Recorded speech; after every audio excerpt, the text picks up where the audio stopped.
Bom dia, boa tarde, boa noite. Essa é mais uma aula para os alunos da Rede Estadual de Ensino do Estado de Minas Gerais, PET Minas Gerais, semana 1, Momento de um Corpo, professor Rogério Terra, tá? Então, o que acontece? Quando você tem, vamos para o exemplo da vida real, né? Você tem um parafuso, você tem uma chave e você quer girar esse parafuso, tá bom? Então, o que acontece? Você faz aqui, você exerce sobre a chave uma força, tá bom? No caso, ela tem sentido para a direita. A ação dessa força vai gerar aqui um torque, tá bom? Esse torque vai fazer com que esse parafuso comece a girar no sentido que a força está impondo sobre ele. Corpo rígido. O que é um corpo rígido? PET volume 4. O PET volume 4 tratou do momento linear e do movimento circular uniforme. Agora vamos estudar sobre o momento de uma força e suas aplicações. Isso aí a gente vai subentender que você já tem os pré-requisitos aí, o conhecimento prévio, para a gente continuar essa caminhada aí. O estudo dos movimentos pode ser diferenciado para partículas e corpo extenso. Também considerado corpo rígido. O corpo rígido é um sistema de partículas agrupadas e que não sofre deformações sob a ação de forças, como um pedaço de metal ou madeira, como a gente viu ali a chave, de boca girando o parafuso no slide anterior, por exemplo. O corpo rígido executa os movimentos de rotação e translação ou os dois movimentos de maneira composta. Momento de uma força, ou seja, torque, rotação, translação, equilíbrio de um corpo rígido. O momento de uma força M, momento, ou torque, é uma grandeza relacionada ao movimento de rotação que um corpo executa em torno de um eixo, quando uma força externa atua sobre ele. O eixo de rotação é um eixo que pode ou não passar pelo corpo. Nas situações que vamos mostrar, esse eixo será sempre perpendicular a um plano, ou seja, ele vai fazer um ângulo de 90 graus. Por exemplo, minha mão está aqui, o pincel está perpendicular em relação à minha mão, ou seja, ele está fazendo um ângulo de 90 graus, isso é perpendicular. Então, o eixo de rotação é um eixo que pode ou não passar pelo corpo. Nas situações que eu vou mostrar, esse eixo será sempre perpendicular a um plano que contém uma face do corpo e também perpendicular à força aplicada. Quanto maior a distância, isso é importante, tá? Essa parte aqui é muito importante. Quanto maior a distância entre o corpo, entre o ponto de aplicação da força e o eixo de rotação, maior será a facilidade de girar o corpo. Em português, claro, quem já viu aí ou passou por um posto onde tem borracheiro que conserta, remenda pneu de caminhão, troca pneu de caminhão, a chave de roda de um carro comum, ela é pequena. Se você pegar a chave de roda de um caminhão, tá? Ela é muito maior. Por quê? Olha aqui, ó. Quanto maior a distância entre o ponto de aplicação da força e o eixo de rotação, maior será a facilidade de girar o corpo. Considere uma chave encaixada em uma porca, que se pretende girar como mostrado na figura abaixo. Será mais fácil girar. Nós temos o exemplo aqui, ó.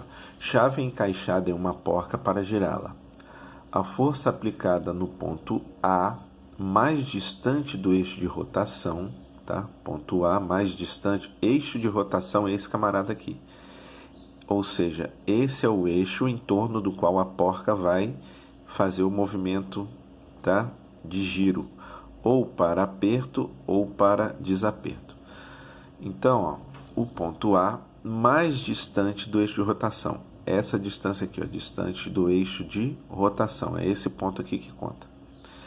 que passa pelo centro da porca e é perpendicular ao plano da folha. Fará o sistema girar com maior facilidade, tá?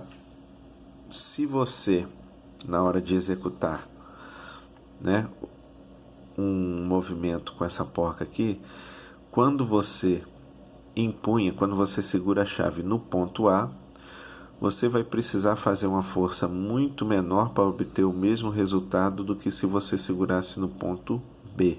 Se você reparar, o ponto B fica na metade do caminho entre o eixo e o ponto A, ou seja, a distância do eixo de rotação até o ponto B é a metade da distância do eixo de rotação até o ponto A. Além da distância D do eixo, o módulo da força também altera o momento de uma força. Deste modo, podemos descrever o momento da força com a seguinte expressão. Então, M é igual a força vezes distância. Então, aqui, ó, M, momento ou torque, é dado em Newton vezes metro. Porque Newton vezes metro, a unidade de medida da força é o Newton, a unidade de medida de distância que está sendo utilizada é o metro. Então, uma dica, sempre que você estiver realizando ou executando, fazendo, resolvendo exercícios, né, que falem, que incluam a unidade de medida de força, que é o Newton, ou momento, você obrigatoriamente tem que passar a unidade de medida, se estiver em centímetros ou milímetros, para metros, porque a unidade de momento ou torque é Newton vezes metro, tá? Então, sempre nos exercícios, geralmente as chaves vão estar com a distância em centímetros e você vai ter que transformar essa distância para metros, né? F de força, D de distância, né? Quem é essa distância? Repetindo, distância entre o eixo e o ponto de ação da força. Eixo de rotação, ponto de aplicação da força. Então, nós temos aqui na figura ao lado, tá vendo um pontinho aqui? Eixo de rotação, esse cara aqui. Distância, no caso desse exemplo aqui, vai ser a distância do eixo de rotação até o local no qual a sua mão está aplicando uma força, tá bom? A aplicação do momento de uma força pode ser vista em ferramentas, máquinas, alavancas e automóveis. O movimento de rotação pode ser acelerado caso o sistema não esteja em equilíbrio. As condições de equilíbrio de um corpo rígido, além da condição que se aplica a uma partícula, que é a resultante das forças externas ser nula. Não é suficiente. Sendo assim, para que um corpo rígido esteja em equilíbrio, precisa atender às seguintes condições. Então, para você considerar um corpo em equilíbrio, ele tem que atender às seguintes condições. A resultante das forças externas que atuam no corpo deve ser nula, ou seja, equilíbrio de translação. A soma dos momentos, ou seja, dos torques de todas as forças externas que atuam no corpo deve ser nula, equilíbrio de rotação. Portanto, um corpo em equilíbrio deve estar em repouso ou, preste atenção, girando com velocidade de rotação uniforme. Ah, professor, o corpo está se movimentando. Mas se ele estiver girando se ele estiver girando com uma velocidade de rotação uniforme, velocidade angular uniforme, ele é considerado um corpo em equilíbrio. Centro de gravidade, semana 2. Um aspecto importante ao considerarmos o equilíbrio de um corpo rígido em condições de repouso é o centro de gravidade do corpo. Seja qual for a forma do corpo, existe um ponto em que, sob a ação da gravidade, esta força, não é esta não, tá, gente? Foi erro ali do editor. A força, ou seja, esta força do corpo.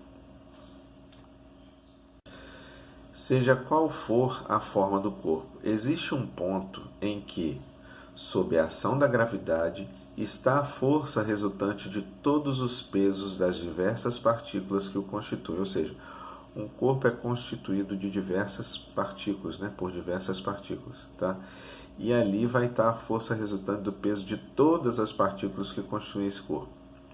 Esse ponto é chamado de centro de gravidade, muito importante, centro de gravidade. Nos corpos homogêneos e de forma geométrica definida, o centro de gravidade está no centro de simetria do corpo. Um corpo encontra-se em equilíbrio de translação e rotação quando está suspenso ou apoiado sobre o seu centro de gravidade, né? Por exemplo, quando você vai equilibrar o pincel aqui, vamos ver se eu consigo. O meu dedo está sob, ou seja, está debaixo do centro de gravidade do pincel. Se você reparar aqui que eu chegar o pincel para cá, ele vai sofrer uma rotação, tá bom?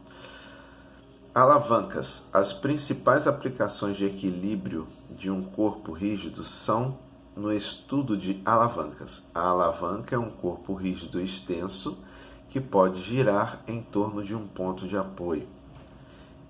Como visto anteriormente, o equilíbrio de uma alavanca em movimento é atingido quando a soma dos torques, ou seja, a soma daqueles torques que estão atuando sobre o sistema, das forças aplicadas em relação ao ponto de apoio for nula. Então vamos lá.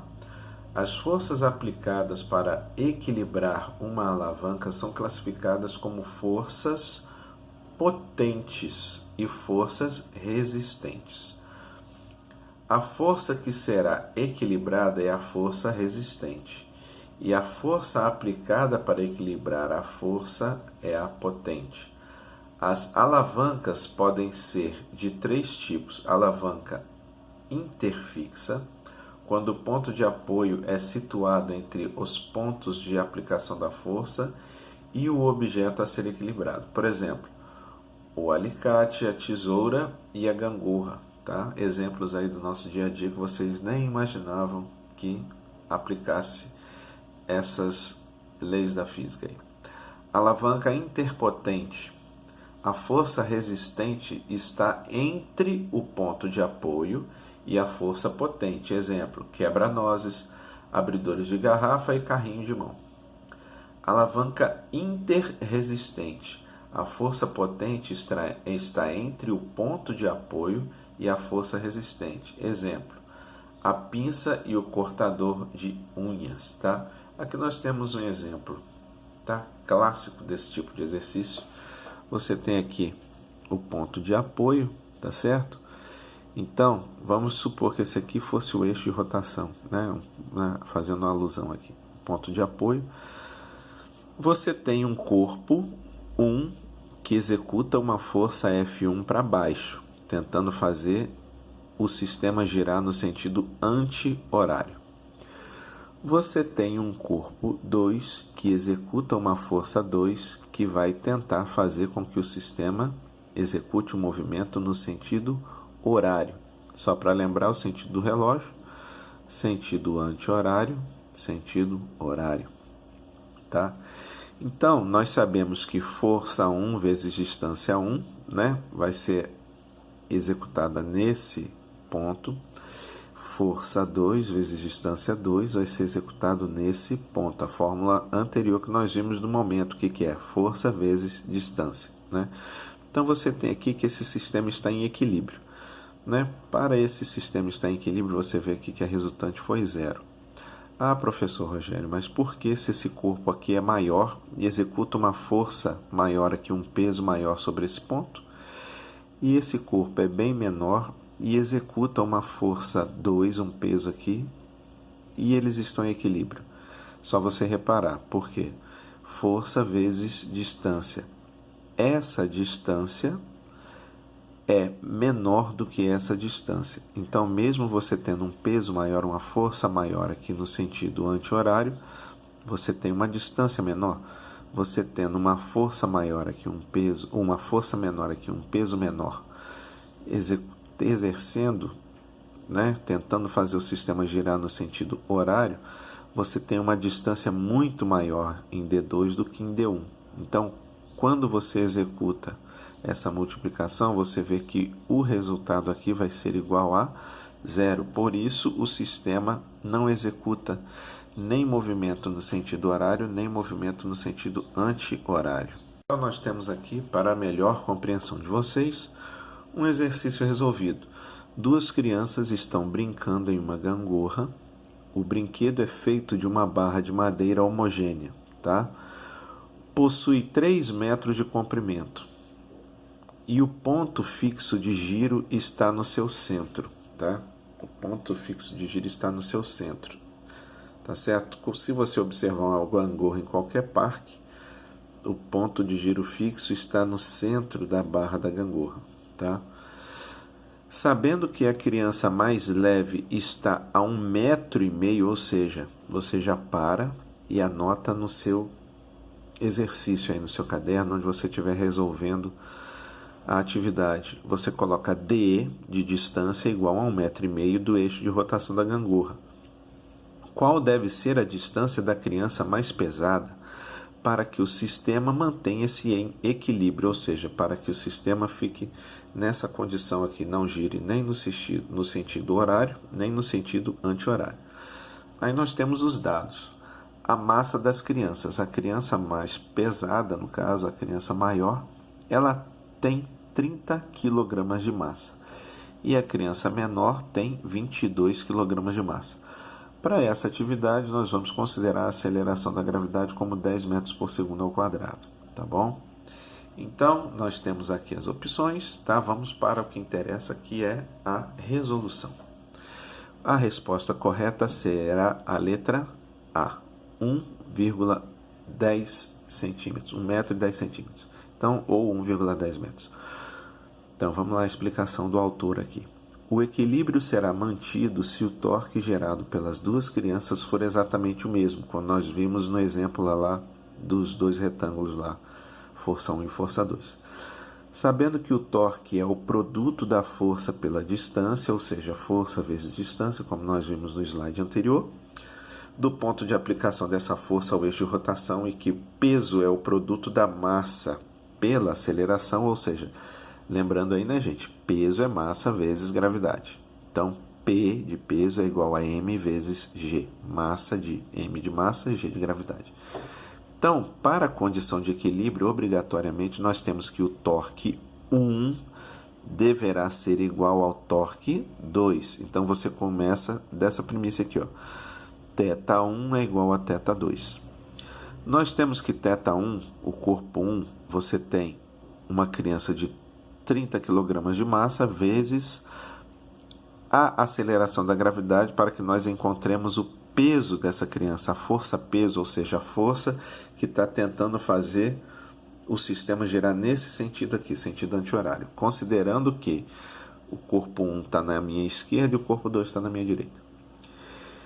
E nós temos aqui que a massa da criança menor é 22 kg, então massa da criança menor vezes a gravidade, vezes aqui nós temos a distância, nós possuímos a distância, que é 1,5 metros, 1,5 metro, 150 centímetros.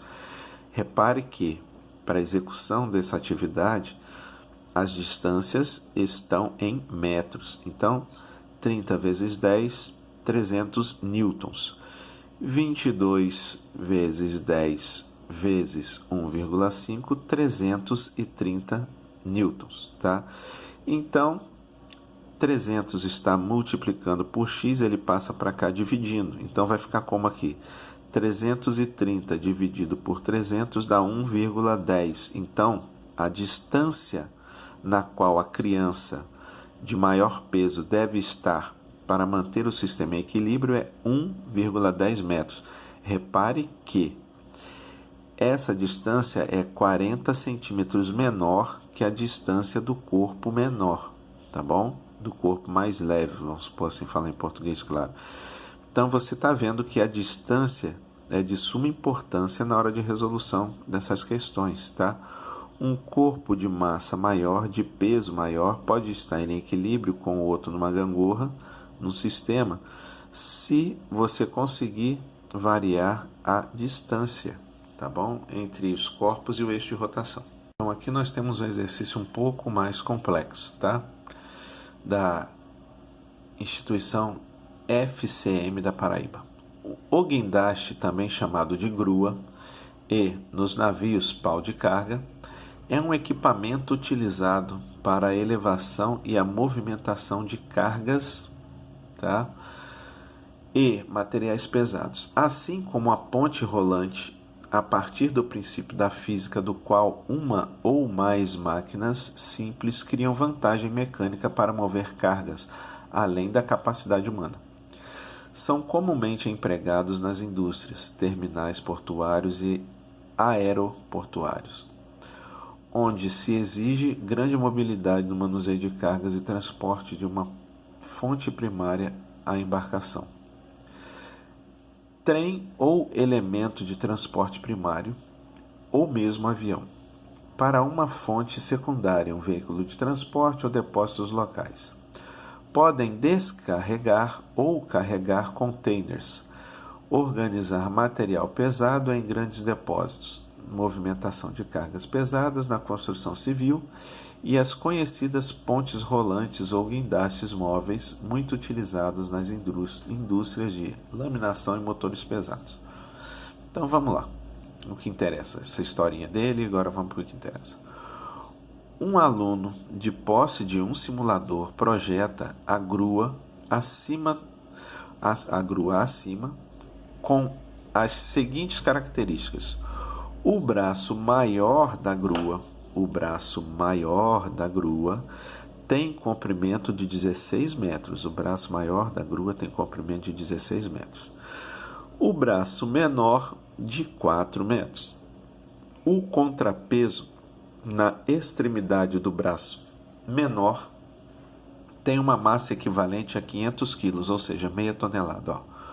O contrapeso no braço menor tem o peso de meia tonelada ou 500 kg, cujo centro de massa coincide com a extremidade do braço menor, ou seja, vamos lá, ó, começa a se ligar. A força aplicada aqui vai ser gerada por essa massa e ela encontra-se na ponta. Então, essa distância até aqui vai ser de 4 metros. Interpretação da questão. Cujo centro de massa coincide com a extremidade do braço menor. Tá? A barra horizontal possui uma massa de 200 kg. A barra horizontal possui uma massa de 200 kg, uniformemente distribuída. E a barra vertical